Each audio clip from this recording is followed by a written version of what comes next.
बिस्मिल्लाहिर्रहमानिर्रहीम। आहा इकबाल सोकड़ी भी दुनिया लड़ा गए।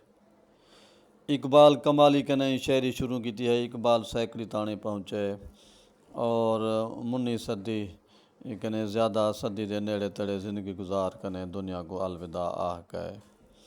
इंदी शायरी जदा जतवाल रात को उठ लड़ कर सफ़र करें आंदे विराने विचों गुजरन हा ताकि जिन परी देह कर डरन हाथ पीछे डोड़े सुर दे नाल पढ़ते हैं।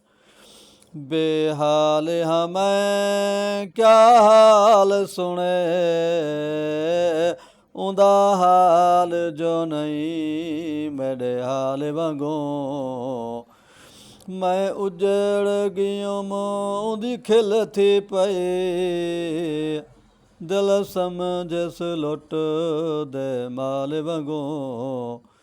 मेरी किस्मत विच हिन डंग शायद उंदी जुल्फ दे हिक हिक वाल वांगू।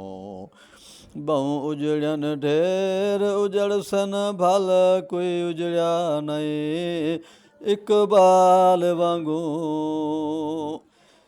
कोई हिकड़ो साल नहीं ए हाल हमेशा रासी। जो दर्द मिले दम दर्दी को दम नाल हमेशा रासी।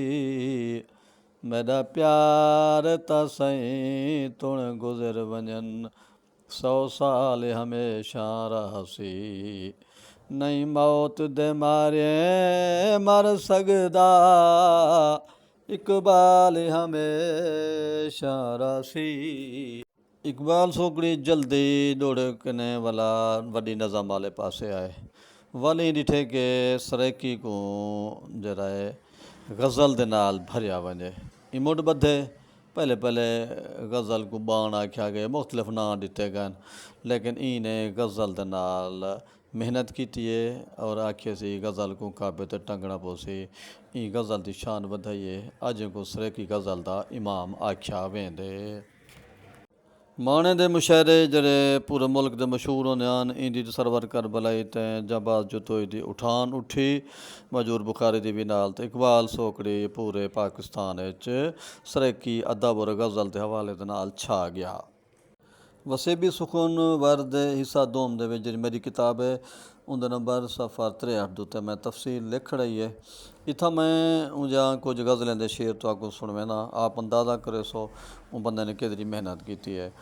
इतना हर कहीं को बस फिरौन दी झोली नज़र दी है। इतना मूसा दे वाते चहे इनका अंगारा कौन डेहदा है। बाहर अवीजे ता कोई शय पूरी नहीं घर अवीजे ता घर अधूरा है। वो खड़ लाइलाम करें दे खलकत को जिंद ना ते लोक विकाने होंदन। किताबां गल गया पिस्तौल हैं पे मेरे बालें कुएं झा घर दिता गए। मसीह ते जिल्म दी कोई गाल कोई नहीं सकूल बेनिसाबा जुल्म थींदे।